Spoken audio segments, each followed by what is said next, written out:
ঝিনাইদহের 4টি সংসদীয় আসন রয়েছে। আর এই নির্বাচনকে ঘিরে রাজনৈতিক নেতাদের বা রাজনৈতিক দলের মধ্যে একটি উত্তপ্ত পরিস্থিতি দেখা গেলেও ভোটের যে আমেজ, সেই ভোটের আমেজ কিন্তু সাধারণ ভোটারদের মাঝে নেই। তবে অন্যান্য জেলা থেকে এ জেলায় ভোটের যে পলিসি সেটা কিন্তু একটু ভিন্ন। কারণ রাজনৈতিক দলের যে নেতারা প্রার্থী হন তারা কিন্তু সামাজিক যে দলীয় নেতারা আছে তাদের উপর নির্ভরশীল হয়ে পড়ে। ফলে এই নির্বাচন ঘিরে কিন্তু সামাজিক যে পেশি শক্তি সেটি কিন্তু প্রদর্শন দেখা যায়। তো এখানে আমাদের সাধারণ ভোটাররা রয়েছেন এবং সচেতন মহলের প্রতিনিধিরা রয়েছেন। তাদের সাথে আমরা একটু কথা বলার চেষ্টা করব যে আসলে তাদের ভাবনা কি। আমি প্রথমে কথা বলতে চাই একজন শ্রমিক, তিনি আসলে, আপনি আসলে এই ভোট নিয়ে কি ভাবছেন বা আপনার ভাবনাটা কি? আমার প্রত্যাশা আর কৃতদাসের মুক্তির স্বপ্ন দেখার সমান, অর্থাৎ দুইটাই ব্যর্থ।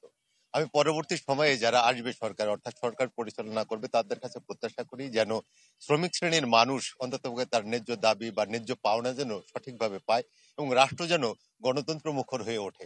প্রত্যেকটা মানুষের যেন তার মানবাধিকার, তার অধিকার, ন্যায্য অধিকার থেকে বঞ্চিত না হয়, এই প্রত্যাশাই আমার।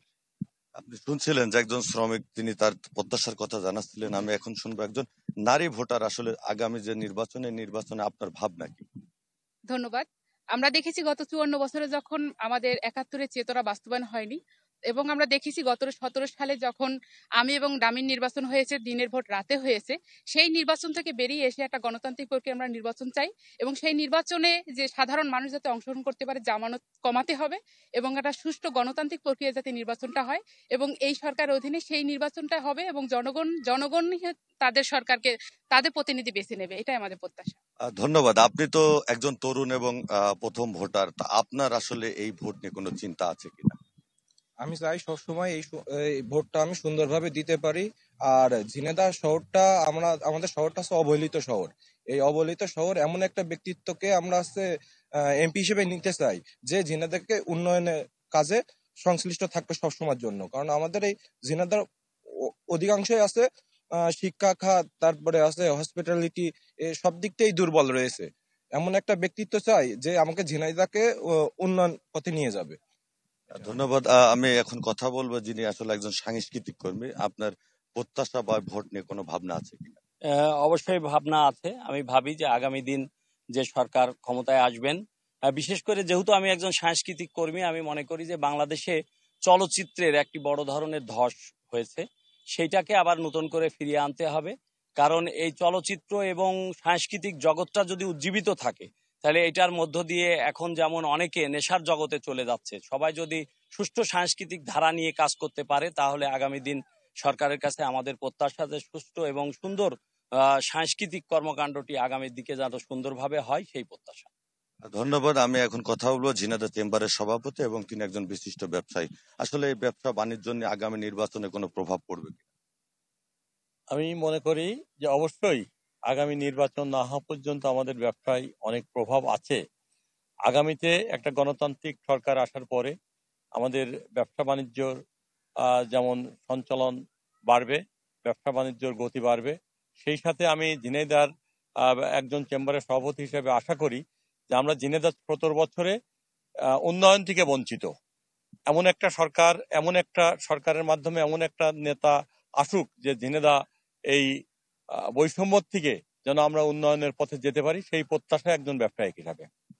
আপনি কি আগামী নির্বাচনে সুষ্ঠু কোনো পরিবেশ কোনো কিছু দেখছেন কিনা বা এরকম কোনো প্রত্যাশা রয়েছে কিনা?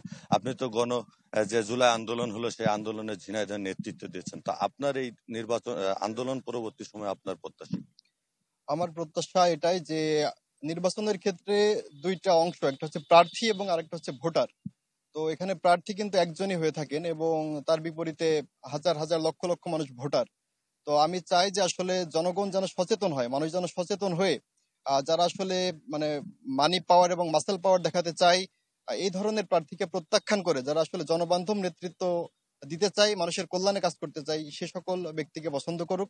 এবং প্রার্থীদের প্রতি আমাদের চাওয়া হচ্ছে যে তারা যেন সহিংসতা প্রতিরোধে কাজ করে এবং ভোটের মাঠে কোনোভাবেই যেন কোনো সহিংস ঘটনা না ঘটে, এই ব্যাপারে তারা লক্ষ্য রাখবে। এবং আমাদের সার্বিক প্রত্যাশা যে ঝিনাইদহতে যেন কোনোভাবেই আওয়ামী লীগের পুনর্বাসন না হয়। আমরা জানতে পারছি যে ঝিনাইদহ জেলা আওয়ামী লীগের সহসভাপতি এখানে নির্বাচন করার প্রচেষ্টা করছেন।